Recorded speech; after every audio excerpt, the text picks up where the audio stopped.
Ooh, in this video, we're going to talk about ion formation. We're going to put to use our skills about um, electron configurations and that kind of stuff, and kind of wrap it up and see what some of the ideas behind forming ions and what their electron configurations would look like. Okay, so things we talked about before, metals tend to lose electrons, nonmetals tend to gain electrons. Losing electrons makes you have more positive charge. Okay, and these guys are called cations. Positive charges have cations have a positive charge. Um, Gaining electrons means you have more negative charge, and so those guys are called anions, and they have a negative charge. Just so we're there. Remember, um, metals are over here. Non-metals are over here. Metalloids in the middle kind of almost don't usually form ions. We're not going to stress about them too terribly much for this. Okay. Okay, we're going to start with non-metals because this is a little bit easier. Not easy, not necessarily easier, but it's more straightforward. How about that? Um, Non-metals will gain electrons. When they gain electrons, they get a negative charge. Okay. Um, this is some ideas here. Sorry, I don't know why my brain's having a stupid right now. Right.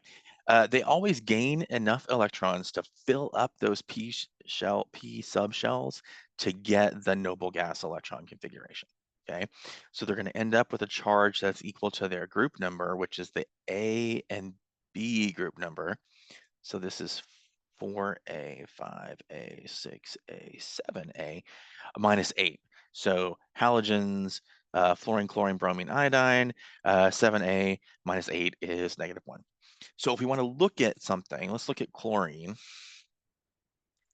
and look at its configuration. So a chlorine atom, I hate my handwriting sometimes. Chlorine atom would be a neon core with 3s2, 3p5.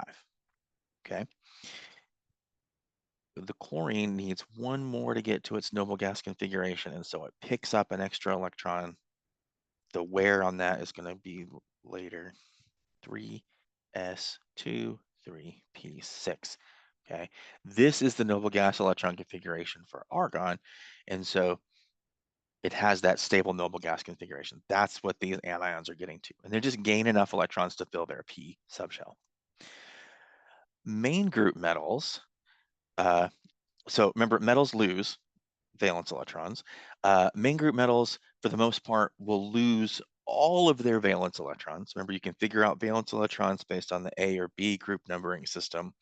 So this would be 3A, 4A, 5A, 6A. Okay. And they also have a noble gas configuration, but they're going to have the noble gas configuration that precedes where they are. So like lithium here has lost one electron and become positive. Losing that one electron makes them look like helium, which comes before. Okay. Again, I don't necessarily think we have to memorize specific charges. What we want to know is that the charge is equal to the group number for these guys. Okay. There is an area of note, and it's here in this figure, tin and lead. I'm also going to tell you about indium and thallium, which are here, and bismuth, which is over here. These are the heavier main group metals. Okay, have options for charge because there's so many electrons in there. They can choose, depending on the situation, they'll choose either to lose all of their valence electrons, and if they do that, they'll have a charge equal to the group number, or they can lose just their p valence electrons, and they'll have a charge equal to the group number -2. So you'll see things like this, where tin can be either 4 plus or 2 plus, right? Lead could be either 4 plus or 2 plus. Bismuth could be 3 plus or 5 plus. Indium and thallium could be 1 plus or 3 plus. Those are really the only main group ones that have options, okay? Transition metals get a little bit weird, but yeah. While we're sitting here and thinking about metals, I'm just going to say our secret word for this is shark. Okay, so shark. Yeah. All right. Um, yeah, main group metals. If we look, isoelectronic. I guess we're going to define isoelectronic before we get into other stuff. So all of these ions are forming to become isoelectronic with the noble gas. So isoelectronic just means they have the same electron configuration, right? So if you have a sodium, sodium is 1s2, 2s2, 2p6, 3s1. Sodium becomes an Na plus cation, and it does that by losing this 1s. And when it does that, it's 1s2, 2s2, 2p6. This is isoelectronic with neon, which is also 1s2, 2s2, 2p6. Okay, so all I want us to get out of this, and we'll talk about things that are isoelectronic again too, is that isoelectronic have the same electron configuration.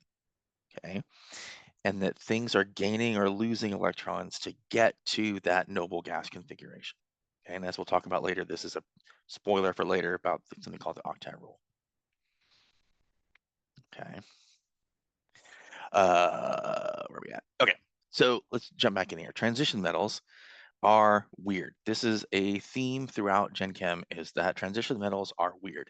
Most transition metals are going to have options for charge. Okay. While I'm thinking about it, I should fix this, not manually, um, in my figures from the book. But if we're thinking about the B group numbers, 3, 4, 5, 6, 7, then all three of these are 8, and this is 1 and 2. This will give us what the valence electrons are for these guys. Okay. Most transition metals have options for what their charge is. Okay. And this comes about because all of the transition metals are going to start as something S2. Okay. And so it's very easy to lose those S2. So almost all transition metals have a 2+ option. The other options come about because they can lose variable numbers of d electrons. Okay, and this table is a little bit of oversimplification because things like vanadium and manganese can have 4, 5, 6 different charges associated with them, and we'll talk more about them later. I don't want us to think too much about having to predict what transition metal charges are. I want us to be able to write what the electron configurations are of these dudes. Okay. And just like there's a handful of exceptions in the main group that have options, there's a handful of transition metals that don't have options. Okay. And they're here. Your book points out nicely zinc, silver, and cadmium don't have options. They're over here. Zinc and cadmium are always 2+ because they lose their 2 valence electrons. Silver is a 1+ because it lost its 1 valence electron. On the other end here, scandium and yttrium are always 3+ because it's very easy for them to lose all 3 valence electrons. Okay, so those ones we should look at. We're going to think more about, really I want to focus on the electron configurations of these guys. And let me go back. Okay, because I need more room. All right, so let's look at this. We're going to look at iron because it has 2 nice ones. So if we think about iron, the neutral atom is argon, 4s2, 3d6. Okay. And as we can see here, iron can be 2+ or 3+. If it's 2+, it loses the 4s and becomes 3d6. This is iron 2+. If it's 3+, then it loses 1 more electron and becomes 3d5. And this is iron 3+. Okay.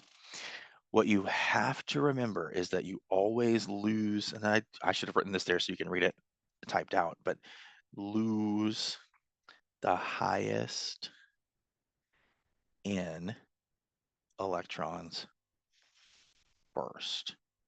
okay?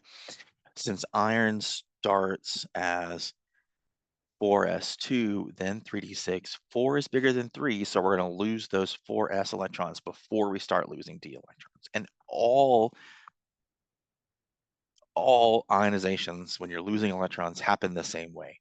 It's just, it only feels weird when we're in the transition metals, right? So if we're thinking about nickel, the nickel 2 plus loses the 4s2 electrons to be 2 plus, and then it becomes 3d8. Nickel 3 plus would lose the 4s2 electrons first, and then it would lose another d electron to become 3d7.